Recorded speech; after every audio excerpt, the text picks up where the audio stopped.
We're going to wait just a second. Commissioner Riley, we think, is on the way. So we did wait just a minute. If y'all will bear with us. I like to start meetings on time, so I apologize that we are already a few minutes late.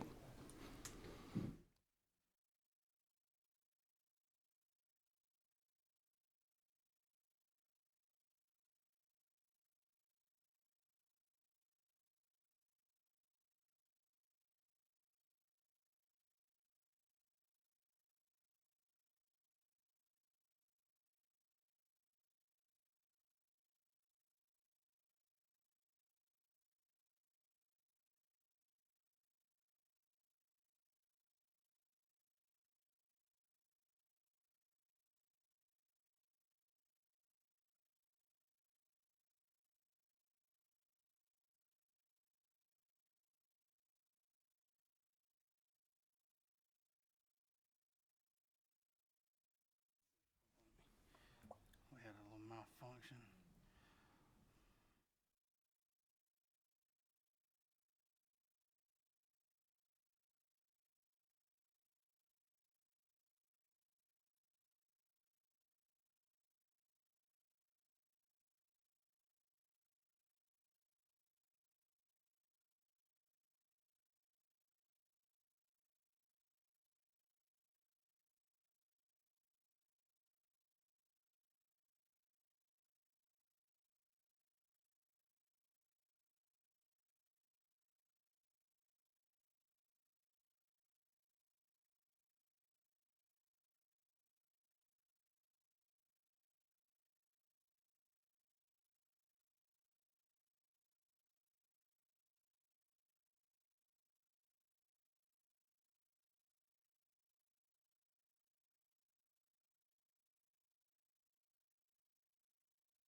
Opening prayer, please, sir. Let us pray. Dear Heavenly Father, God, I do thank you so much for this day and for your many, many blessings.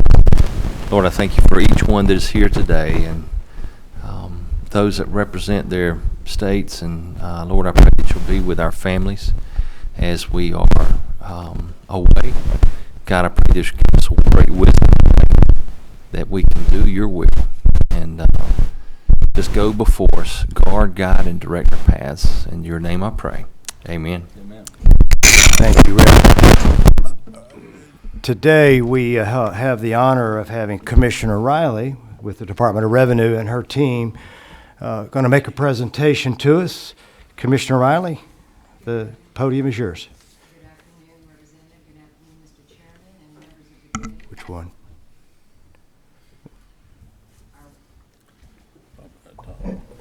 Try it now. I think I got you. I think you certainly do. Good afternoon again, Representative Jones, Chairman Epps, and members of the committee. I'm Lynn Riley, the Commissioner of the Georgia Department of Revenue. Delighted to be here today to give you some insights on the administration that the department provides for over 9 million motor vehicle operators in the state of Georgia. We are also accompanied by members from the Department of Driver Services as they're going to speak to you about our upcoming transformation project of our technology systems to provide better service to the citizens of the state of Georgia. I'm going to first defer to our Director of Motor Vehicles, Ms. Georgia Steele, and she's going to give you an overview of all the things that she administers at the Department of Motor Vehicles. Georgia? Good afternoon, everyone. Good afternoon. Okay, there we go. Okay, so for the state of Georgia, we are the 8th largest registration state in the United States, with 349 license plates, 172 of those being Pull that military. mic a little closer to you. I usually speak a little loud, so that's why I pulled it away. Is that good? That's better. Thank Okay. you. 172 of our plates being military license plates. We have a plate for each branch and each award that is issued for the military. So with regard to the United States, we have the most military plates within the U.S. as a jurisdiction. So we are not considered the typical DMV. I think when people think of going to the DMV, they do driver and vehicle in one location. State of Georgia is a little different. We have the Department of Driver Services that handles the issuance of driver's license, while the Motor Vehicles Division partners with the local county tag office and other agencies such as DDS, Georgia Correctional Industries for our license plates, and Department of Public Safety for enforcement. We also work with insurance companies, dealers, salvage companies, and financial institutions to get the transactions completed for our citizens. So just to give an idea of some of our numbers here in the state of Georgia, we currently have 9.3 million vehicles registered within our state. Last year, we issued 2 million tags, 2.8 million titles, and insurance notifications is when we send out letters to citizens to say you have a gap in your insurance that needs to be addressed. We work with the insurance companies to get that data on when there is a lapse, when there is a change in coverage, and if there is a lapse, we'll send a letter to the citizen to let them know they need to have continuous coverage on their vehicle. So for those 9.3 million vehicles that we have, majority of them are passenger vehicles. We also have motorcycles, trucks, etc. So just wanted to provide that information. So our organizational structure, I serve the department as Director of Motor Vehicles. We have a program manager who handles our services support, an assistant director who is over customer service, so interaction between the counties, email, phone calls, etc. And then an assistant director over operations who handles majority of the back office functions that happen within MVD. So just to give a high-level overview of what support services handles. You have the slide, so I won't go in detail. Feel free to ask me any questions if there are any. Customer service, operations. So we have title processing, title image, and exam. So the county tax commissioners take in the registration or title application, and they take that documentation and then send it to us. We review those applications once they've been in the system and also take that paperwork, vet the information, and upload it into our system. We handle commercial registration, that is IRP, the International Registration Plan, so that is for the interstate trucks that go across the nation. We also have business registration, which is mostly dealer registration.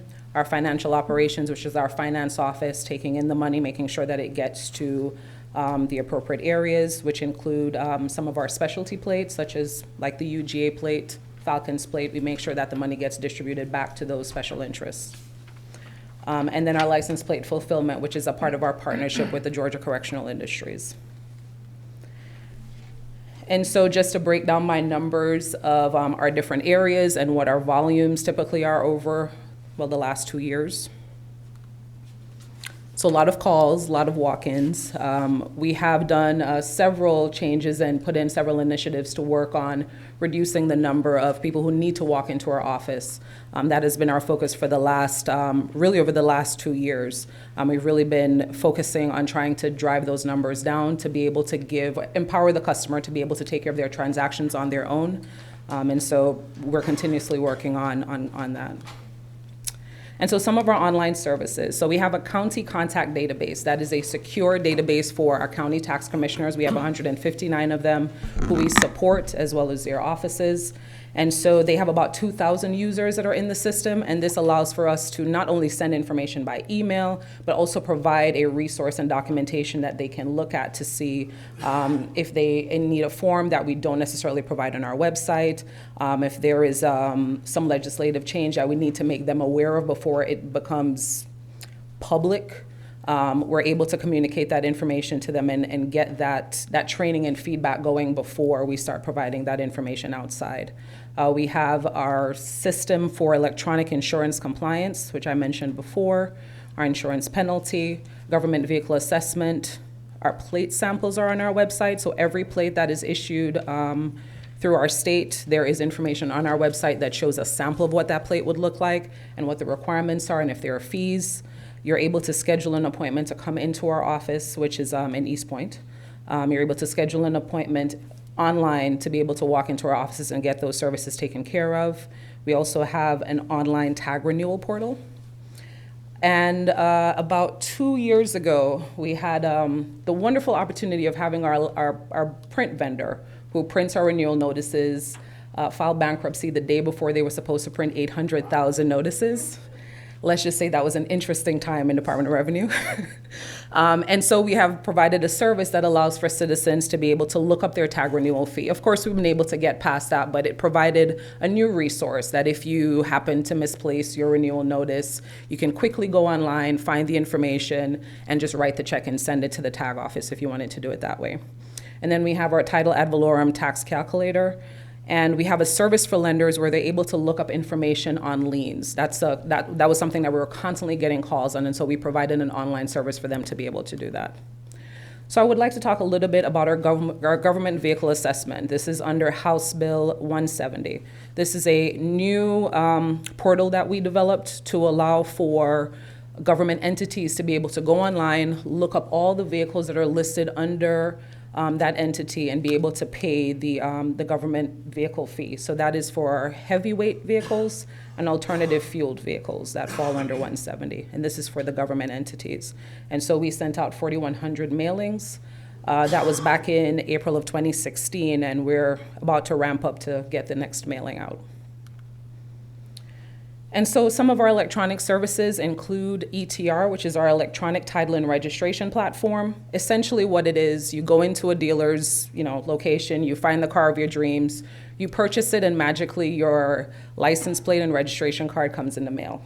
So the back office part of that is that we have that interface with our Georgia dealers. They upload that information to us, we review and vet the information, and then the registration is completed. And we also have our ELT program. That is an electronic lien and title process, and it really aids in reducing fraud, where people add, they make up security interests and try to add them to titles, and this ensures that the information is being sent directly to the lien holder that's supposed to be on that title. And also it's a cost reduction for the lenders as well, so they're not storing tons of titles to hold on to them to mail to a customer. And certainly great ease of use. So title ad valorem tax, TAVT. So this speaks towards vehicles that are purchased after March 1st, 2013, and essentially exempting these vehicles from sales and use tax and the birthday tax, which is what we used to call it. And currently our percentage is 7% of the current fair market value. We also have an addition there for anyone that's moving into Georgia, which we call the Welcome to Georgia adjustment, which allows for you to pay 50% of the tax that is due when you first move in, and then you have another 12 months to complete payment of that. So you're not, moving in, paying all those, fees for relocating, et cetera, and then worrying about a big 7% on getting your vehicle registered. So it's supposed to get people to come in, get registered, and, get themselves situated. So the focus that we've had over the last 2 years has really been on meeting the customer where they are. And so we have our tag renewal kiosk, which is in several Kroger locations. We have our online tag renewal, which I mentioned a little bit about that. And then we've been adding QR codes, which you can easily scan on your phone to get directly to the tag renewal site. So it's that ease of use again. And then the IRP system replacement, our International Registration Plan system replacement, and online appointment. And we've made all of our web pages mobile friendly. So you get to it, it's easy to use. You're not scrolling, side to side to get to information. So to talk a little bit more about our tag renewal kiosk. So we currently have 19 participating counties, and the map just gives you a highlight of the counties that are participating. The county tax commissioner does need to sign up for this program, but what it does essentially is you can scan the back of your driver's license if you're in a participating county, scan the back of your driver's license at this machine. It picks up your registration information for all of your vehicles and allows for you to renew them right at the kiosk. So once you've met all your requirements, you scan, you pay, you print. It can be done in less than 60 seconds. Spent a lot of time working on this, and we're hoping to have that expand across the state, because it really is helpful when you're not directly in your county, but you still want to be able to get your tag renewed. And so our online tag renewal system, this is a voluntary sign-up program for the county tax commissioners, and we've just provided some stats on how many people typically use the program. Our Georgia Trucking Portal. So this was a 1.5 year long system replacement project. Yes, sorry. I just got one question on the kiosks. Yes. What does that cost? The Is there a state? cost to the county or state that or the city that chooses to put those in? So the way that the program is set up is that there is no cost to the state or to the county that installs it. There is a service charge for the customer. And what would that be? Is it a percentage or is it just a flat fee? There is, I believe it is $3.95 per transaction. Okay. I can confirm that, but I believe it's $3.95. Okay, thank you. Which I should remember, because I actually used it in December. I don't right now, sorry. But I think it is $3.95. So our Georgia Trucking Portal, we had a mainframe system that basically worked and spoke to our current title and registration system, and it handled all of our commercial registration information. So we went ahead and moved towards replacing that system and creating this portal that is a one-stop shop for all the information that's needed when it comes to any part of the trucking industry. So even if we don't specifically handle that process, the portal can get you to whatever system you may need. So you need an overweight permit, you can go to the trucking portal. If you need something that's specifically handled within Department of Revenue, the portal gets you right to it. And so what we've done with streamlining that process and creating this new system is really giving the customer the opportunity to be able to sit in the driver's seat. And that's what, we tell them when they walk into our office. So you're coming in, you don't have to come in. You can upload all your documents there. You can see all your information right on the platform, and you're able to upload your documents, get your renewal done. And if you do not require a sticker for your actual truck, the decal, you can print your documents right from your computer. So it's helped us also, because we're able to reduce the wait time within our offices. And then also, customers submit their documentation, we vet it, we approve it, they get their credentials right there. And so this just highlights a little bit more in terms of our IRP system. This was a huge undertaking, and one of the reasons why I really wanted to highlight this as well is that we are currently, because of the system replacement, considered highly across the United States in terms of what we've been able to do for our customers here in Georgia. And so, with that said, are there any questions before the team comes up to talk about the Drives project?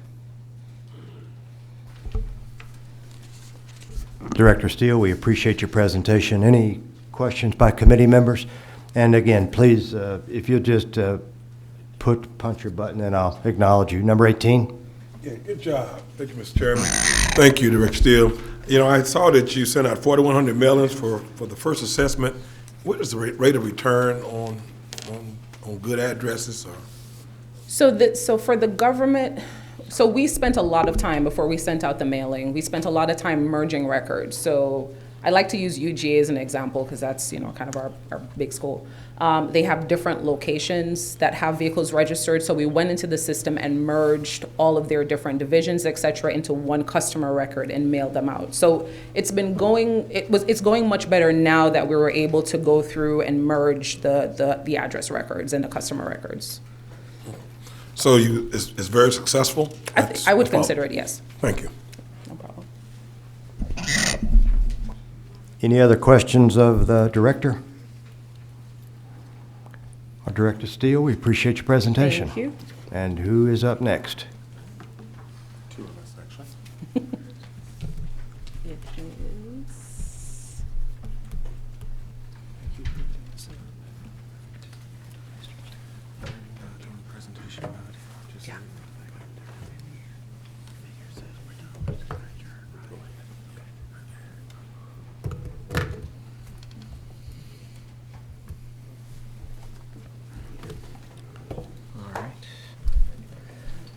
Good afternoon, everyone.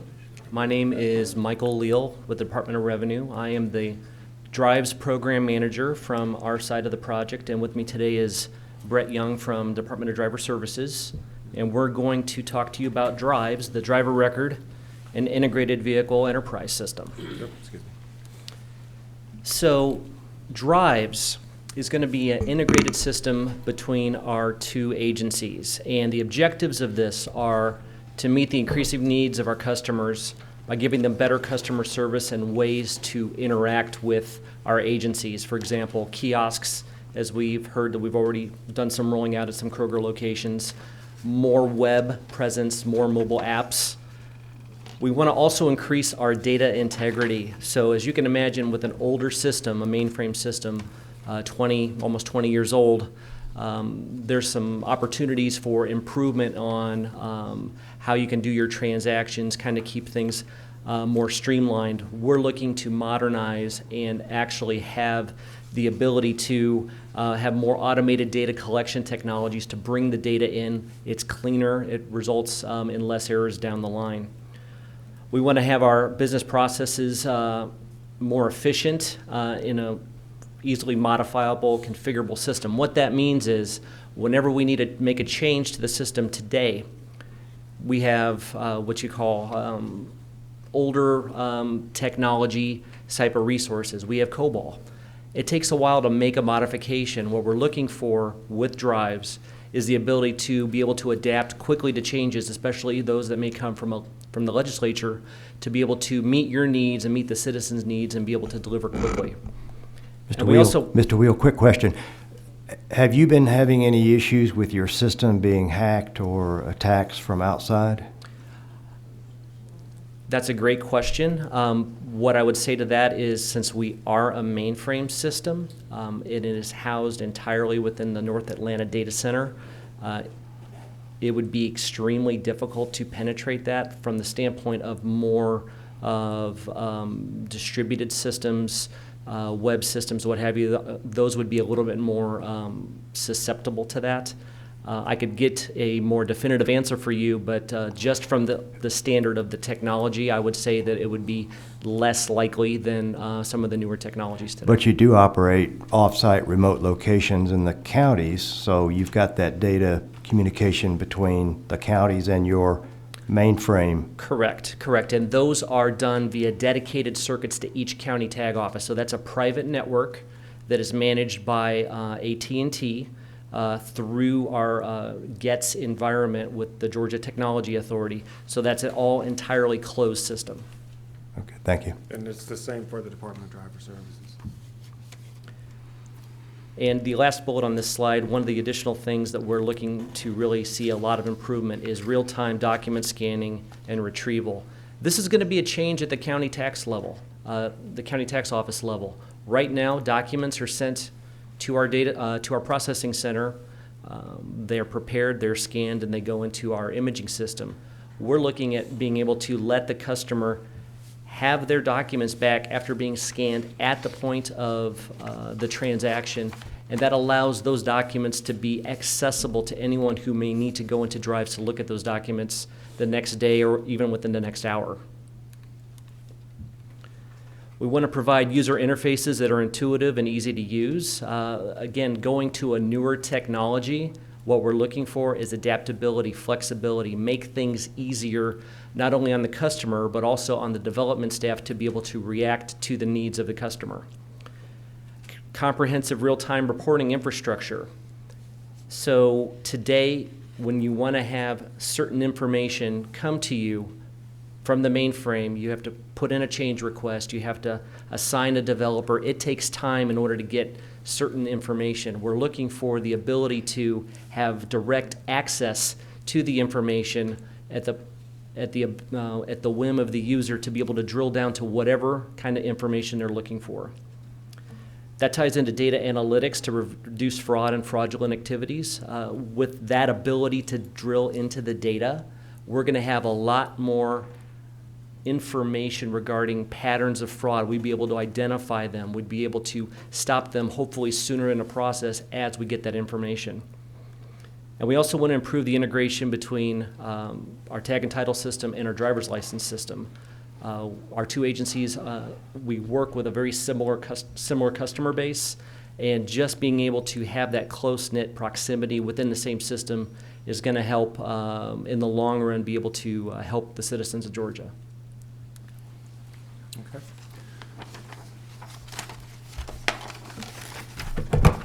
Good afternoon, everyone. I'm Brett Young with the Department of Driver Services. And first off, Commissioner Moore had a conflict. He regrets that he could not be here.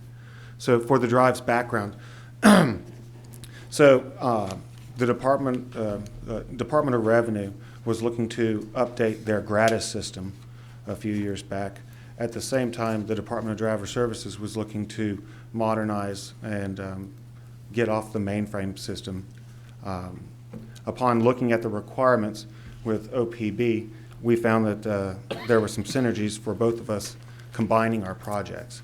So the Department of Revenue stopped their RFP while the Department of Driver Services went back to look at the requirements that we had for our new modernization system, and we merged our RFPs together. Once that was placed, all the stakeholders went ahead and signed a charter to form a governance council to oversee the governance of the project going forward. This governance council has several subcommittees that report to it. A financial, a technical, and a data subcommittee routinely report to the governance council. On the governance council, here are the members. We have the commissioners of DOR and DDS, and council members, which are usually the deputy commissioners. We have Director Steele, and we also have Director Sneed over at the Department of Driver Services. We also have council advisors from all relative agencies that meet with the Governance Council when it's required.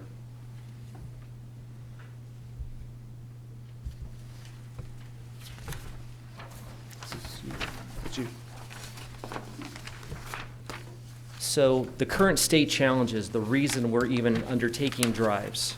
We have high yearly operating costs. Operating a mainframe is expensive. We're anticipating a long-term cost savings by moving off of the mainframe and onto a more distributed server-based platform. It's difficult currently to enforce standard operating procedures. For the gratis side, there's a lot of flexibility built within the system. So you go and do a transaction in one county, they could do the same transaction in a very different way in another county. So what we'd like to do is streamline the process to have one way to do a transaction. And again, that ties into keeping your data cleaner so that in the future you actually have better data for your transactions going forward. That ties into compliance issues and data integrity. Right now we have multiple customers with multiple vehicles under multiple numbers. So what we're going to do when we're looking at our data and converting it into the new system is streamlining it again, have one identifier per customer with all their vehicles. That's the goal. This is an opportunity to streamline and get the data as clean as possible. Audit and utilities at all levels. It's very difficult, and again, as the mainframe has evolved due to business needs over the years, it meets the current need from the standpoint of the functionality, but auditing, utility level, being able to go in and take a look at your data and make some sense of it, it's very difficult. We're looking for the new system to be able to greatly assist us with that. Real-time reporting, as I mentioned earlier, is something that we desperately would like to have, because with the more information, you can make better decisions and you can pivot to where you need to address any issue that may come up. Cash accounting, antiquated business processes, obsolete technology, the rest of the slide sort of speaks for itself from the standpoint of there is a good opportunity here to make it better for the citizens of Georgia to go forward with a more efficient system. Let me interrupt you real quick. Again, back to my earlier question. Did you say you're moving off your mainframe to a distributed network? Yes. We're So- going to be moving into a distributed system encapsulated within the North Atlanta data center. Okay. So does that add additional security challenges for hacks and such with the change off your mainframe? Well, since the North Atlanta data center is, again, kind of encapsulated, we're going to be relying, obviously, heavily on the Georgia Technology Authority to assist us with that. But additionally, we also have the information security officers for both agencies involved in designing the security plan and responses that are going to occur to any potential risk that we might detect. Okay, thank you. So just a little bit of information, and I know that Director Steele mentioned a little bit of this a little while ago. We're the 8th largest registration state. We have 159 county tax offices, which is interesting because they're not part of the Department of Revenue, but they're agents. So that poses a challenge for the team that we're ready to take on from the standpoint of implementation. But we're looking forward to being able to give the county tax offices better tools and better accessibility to data. Let me interrupt you 1 second. Got a couple of questions. 22? Thank you. Clay Perkle, representatives down in Tifton. The question I have is as it relates to the people that do the work, if you don't mind me saying. Sure. So it's, the county tax people are not employees of the Department of Revenue, but they collect a boatload of money for you.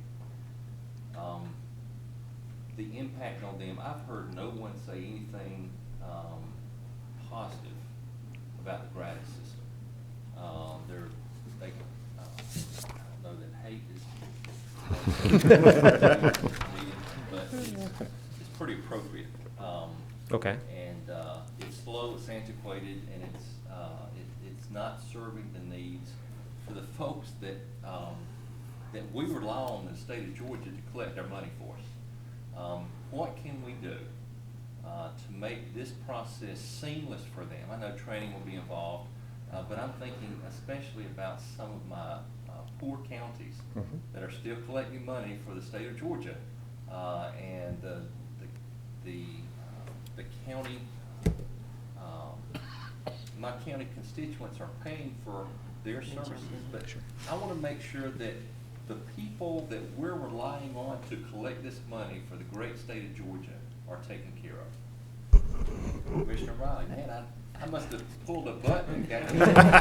No, I thought that I'd help my team members here because they're program managers specific to this project, that it might be better that I answer more of a policy and state-related question.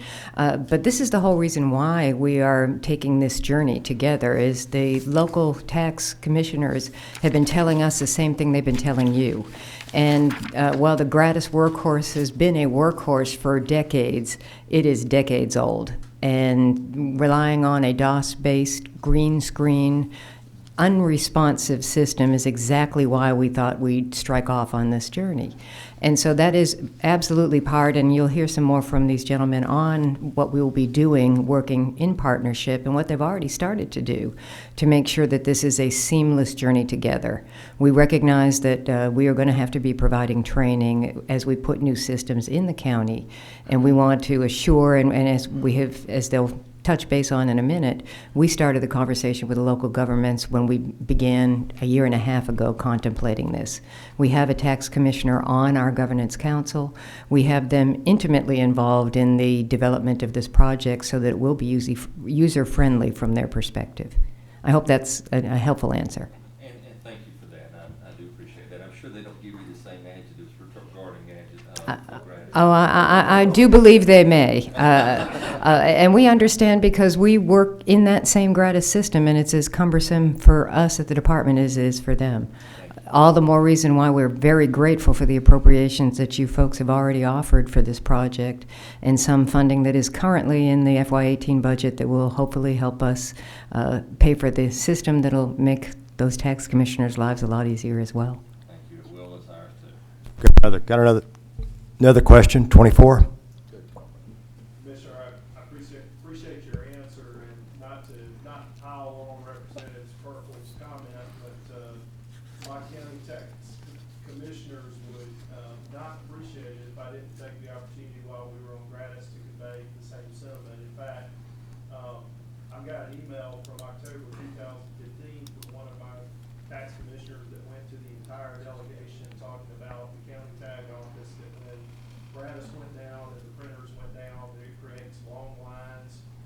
bear the brunt of it in turn.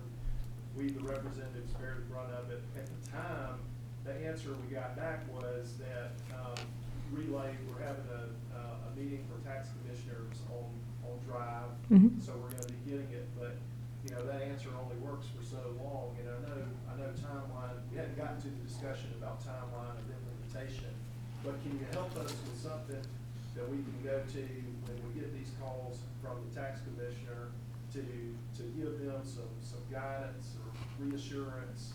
Because I feel like we've been to the well on saying, hey, we got help coming, and I really don't have a good answer for them. So I just wanted to take, Mr. Chairman, thank you for the indulgence for that. I just want to take the opportunity. I mean, it is a real problem, and we get worn out when those printers go offline. And thank you for that question. And we get worn out as well. And unfortunately, some of that is outside of our control. We do rely on the Georgia Technology Authority to provide that continuity of performance of our systems. Sometimes when we have a glitch, we're all dead in the water, if you will. So we share that similar pain. Again, all the more reason why we're excited that the funding is available in the FY18 budget for us to move forward, hopefully within the next 3 months, to start the implementation. And again, I'll let them speak to how we plan to roll it out, not as a turn the lights on across 159 counties, but to start county by county to make sure we can work all of the issues out in small environments so that when all of them are working on this new platform, it'll be an easy, user-friendly experience. But I know I wish I could say that we're already there, but would that be for some appropriations that we are excited to receive? Then we'll be launching shortly thereafter. Commissioner, we have another question. 23. Yes, ma'am. One question I got. If we roll this out, will it be any extra cost to the county for participating in this or in this system? Thank you for that question, and I know they'll bring it up again, but the design of the project that we have asked to be responded on includes the technology and the costs that the counties would bear as well. No. It's inclusive of the systems that the counties will need to operate. Thank you, Commissioner. Thank you. I'll let the gentlemen get back to their great work.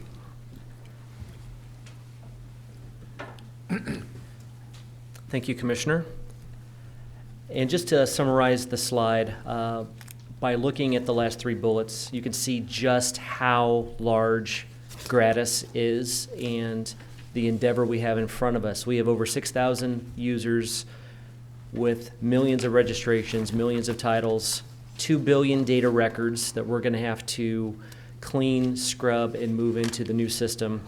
And our user communities, the county tax commissioners, Georgia Motor Vehicle Department, DOR, all of our business partners, and law enforcement. So just wanted to give you a sizing of what this endeavor is really going to be. And a lot of my thunder has been stolen with this slide with the previous discussion, but why we need to upgrade this system. So the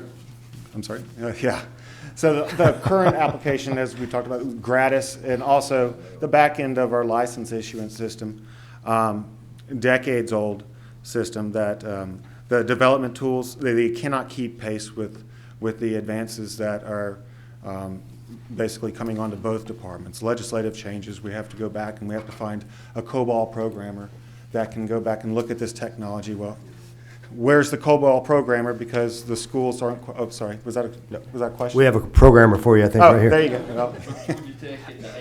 Okay. Well, we have a few actually with us, but I mean, they're not teaching these languages anymore, and so the skill set is just it's hard to find in the workforce. Okay. Again, it ends up costing us a lot more, not only for that skill set, but just to implement new processes based on this. So some of the common project scope that we have between DOR and DDS. The cash management, as it was previously discussed, well, the tax commissioners are collecting cash for DOR on behalf of the state. Also, our examiners are out in the field collecting cash on behalf of the state. Well, we have common functionality in reconciling that into making sure that the cash is being distributed to where it needs to go. Fee management, Our business intelligence functions, we both need to forecast demand, where the demand is going to be, where we're going to be based off of either issuances or tag expirations. We need to know how to scale up our workforce well in advance. Business process workflow management, I just talked about that. A legislative change comes. This new system would enable us to proactively change the system without having to go back and depend on all these different systems to implement one final product. Automated data entry and integrated application support. More customer correspondence. We're both mailing out. We both have the need to proactively mail out to our customers. The department mails out all of its driver's licenses, all of its suspensions, all of its correspondence, usually certified mail at that. Our CRM management software. User management. Okay, so we both have role-based security roles. Tax commissioners and the clerks working at the tax commissioners have different access and viewing rights than our examiners, which have different access rights than our higher level managers. Both of us heavily on fraud and audit investigation tools. Both of our IS departments need to be able to look into these transactions to make sure that there isn't tax fraud or license fraud being conducted on the local level. Okay. And tools for data exchange for authorized subscribers. Both of us, we're communicating with other departments. The Department of Driver Services communicates to the Secretary of State for voter registration, to Department of Homeland Security, and to other agencies. This better enables all of us to communicate with them. DDS specifically, in the scope right here is the license issuance, the ID issuance actually to the customer. On the back-end system, MVRs.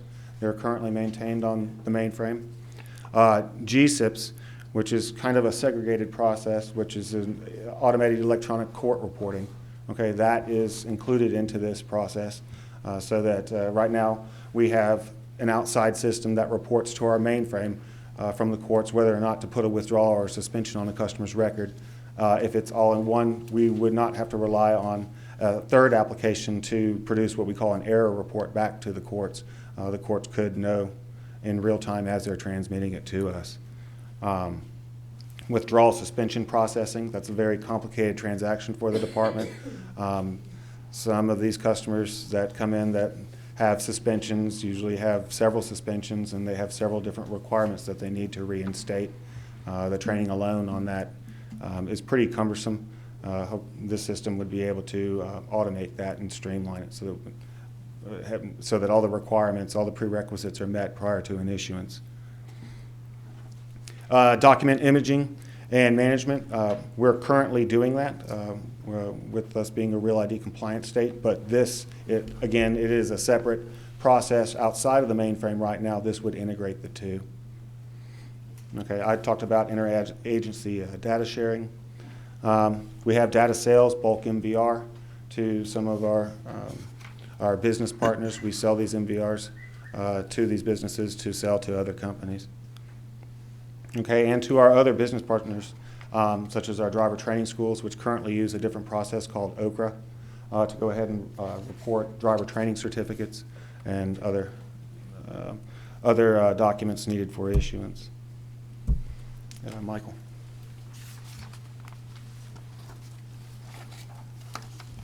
And so on the slide before you is the project scope for the Department of Revenue. A lot of these areas were touched on by Director Steele, vehicle registration titling. We have watercraft identified because it has been noted in the past that there might be some synergies with DNR and DOR for titling and registration. So we wanted to make sure that in our request for proposal with the vendor community that they were aware that this might be a possibility in the future. ETR, records management, insurance compliance, everything is in scope. The exceptions are the International Registration Plan, or IRP, and the fuel tax agreements, or IFTA system. So some of the activities we've been doing since we started this journey several years ago.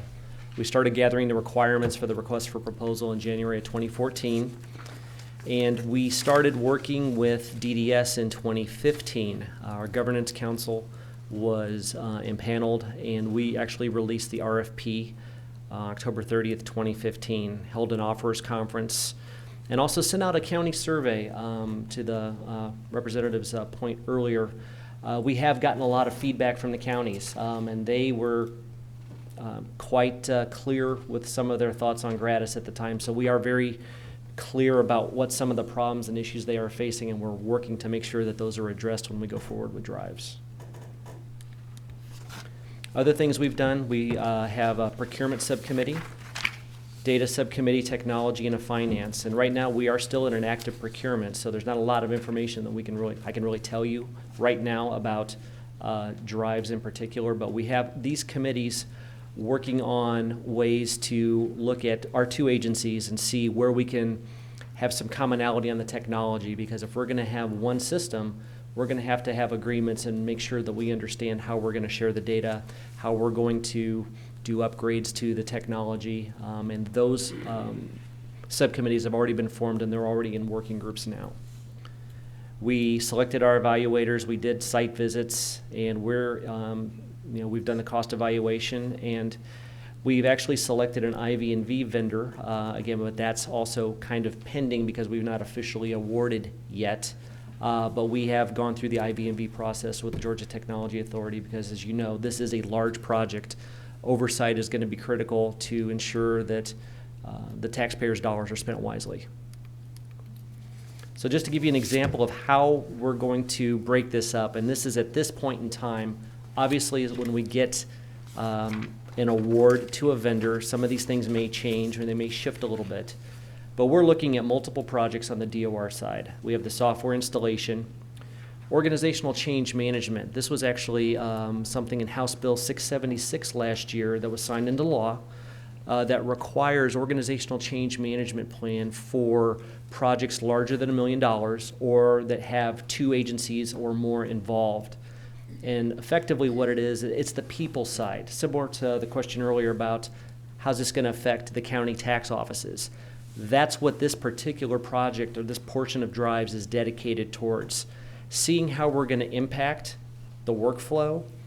Are the job descriptions going to have to change? Because at the end of the day, we could provide a software solution that's fantastic, on time, on budget, but if the people that use the system don't accept it, or if they're resistant, your success is going to be less on the adaption of that. We're going to be deploying scanners out to the county tag offices. We're going to have to look at a network option for them because right now, as I mentioned earlier, we have a dedicated network around the entire state, but we're going to need to expand that bandwidth. Disaster recovery, and also we have a data project. As I mentioned earlier, we have a lot of data that needs to be cleaned. We actually have a data project in progress right now that's going through looking at opportunities to clean the data, purge old data, and things such as that. And on the DDS side, vendor software, organizational change management, and since they're effectively going to be a couple years behind our implementation, there will be more projects to be determined. So on this slide, I'm showing you the original timeline that we had put out there well over a year ago. And we had actually anticipated to be well on the way through the DOR portion of Drives. Unfortunately, that did not occur. However, we've been able to utilize that time very well on the DOR side to address that organizational change management plan. Now that it is a requirement, we've been able to use a lot of resources in order to see exactly what this change is going to be across not only DOR and DDS, but also all the county tag offices. And we anticipated going live with Department of Revenue second quarter calendar year next year, with DDS kicking off around the January timeframe. Now our approximate timeline is we're looking to hopefully have this procurement wrap up and do an award, which we're going to target at this time a kickoff around June, July timeframe. That pushes us out effectively 1 year from those original dates. So we're looking at a DDS project kickoff somewhere in the first quarter of 2019 with DOR going live in the second quarter. Anyone have any questions? Committee? There being no questions, Mr. Chairman, Thank you, Mr. Chairman. Commissioner? she stepped out. Stepped up. Well, I just want to thank Commissioner Riley for giving you the opportunity as part of her department to come and address us. We have a lot of new members on our motor vehicles committee, and I think it's important to them to know that, she and her department are people of action and not just words. That's okay. I just wanted to brag on you a little bit, Commissioner. And thank you for having your staff come over and go through this, particularly for our new members, and to assure them that you're a good resource.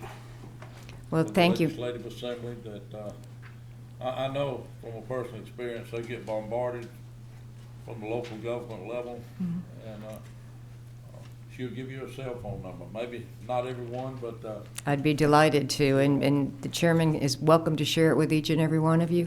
As the chairman knows, I served where you do today and at the county level before that, so I know from all directions exactly what challenges our taxpayers are encountering when they are trying to do their tag and titling functions, and we're excited to be able to partner on this journey to make sure that our technology will be state-of-the-art, will be secure, and will be very functional on their behalf. And I thank you for the time that we've been able to be here with you today. thank you.